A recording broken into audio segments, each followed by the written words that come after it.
Audio Jungle.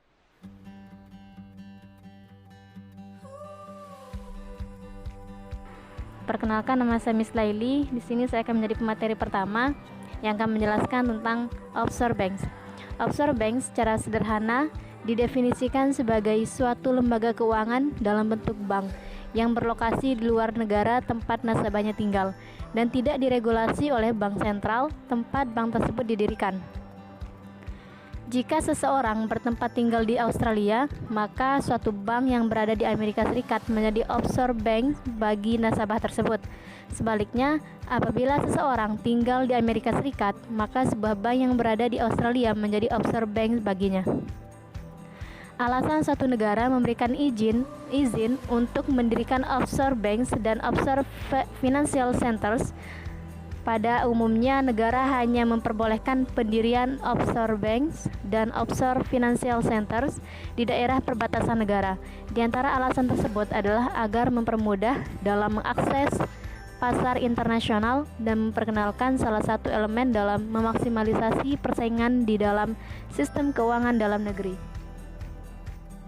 Selanjutnya, sistem offshore banking dipercaya sebagai satu sistem perbankan yang melegalkan tindak kejahatan keuangan internasional para nasabahnya, seperti pencucian uang, penghindaran pajak, dan lain sebagainya.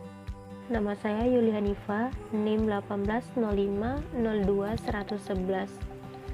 Saya sebagai pemateri kedua akan menjelaskan tentang kerahasiaan perbankan. Kerahasiaan perbankan didefinisikan sebagai satu kewajiban yang harus dilindungi dan dijaga secara profesional oleh lembaga keuangan dan tidak akan mengungkap informasi keuangan nasabahnya kepada pihak ketiga. Hal ini dimaksudkan agar nasabah merasa aman dengan kerahasiaan atau privasi yang telah diberikan kepada lembaga keuangan bank. Kerahasiaan perbankan dimaksudkan adalah untuk melindungi informasi keuangan nasabah. Namun, tidak dipungkiri pula bahwa ketatnya kerahasiaan bank dapat memudahkan adanya tindakan kriminalitas atau kejahatan keuangan, seperti pencucian uang. Saya Eka Sri Padmawati dengan NIM 18050021149. Di sini saya akan menjelaskan mengenai suaka pajak. Berdasarkan penelitian di tahun 2009, menemukan bahwa sekitar 15% dari negara-negara yang ada di dunia adalah negara yang menerapkan suaka atau bebas pajak. Mayoritas negara yang menerapkan suaka pajak ini atau bebas pajak ini dating dari negara-negara kecil yang makmur dan memiliki lembaga pemberi kebijakan yang berkualitas. Kebijakan suaka pajak dapat menarik nasabah asing dari luar negeri untuk menyimpan dana yang mereka miliki dalam jumlah yang besar ke dalam negara tersebut. Suaka pajak ini juga merupakan salah satu solusi bagi mereka dalam memaksimalisasi keuntungan yang mereka peroleh dari aktivitas keuangan dan bisnis yang telah dilakukan.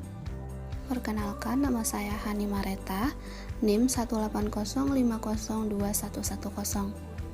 Baiklah, di sini saya akan menyampaikan materi yang terakhir, yaitu mengenai offshore banking license.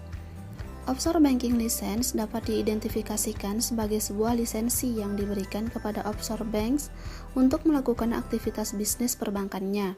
Hanya dengan nasabah yang berada di luar negara, pemberi lisensi tersebut dikeluarkan dan menggunakan mata uang yang spesifik selain mata uang dalam negeri tempat bank tersebut didirikan. Nama saya Dita Astuti. Di sini saya akan menyampaikan materi tentang bagaimana cara untuk memperoleh offshore banks license. Di sini ada 3 cara untuk memperolehnya. Yang pertama, offshore bank diwajibkan untuk memenuhi persyaratan yang diberikan pihak pemberi lisensi yang berada di suatu wilayah yurisdiksi.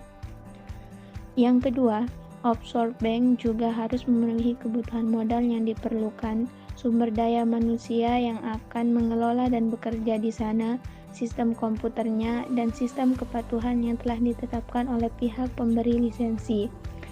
Yang ketiga, offshore bank harus memiliki bank korespondensi dari luar negeri yang bekerjasama dengannya dan kebijakan pembebanan pajak, baik itu pajak rendah maupun tanpa. Sekian materi yang dapat saya sampaikan. Terima kasih atas perhatiannya. Wassalamualaikum warahmatullahi wabarakatuh.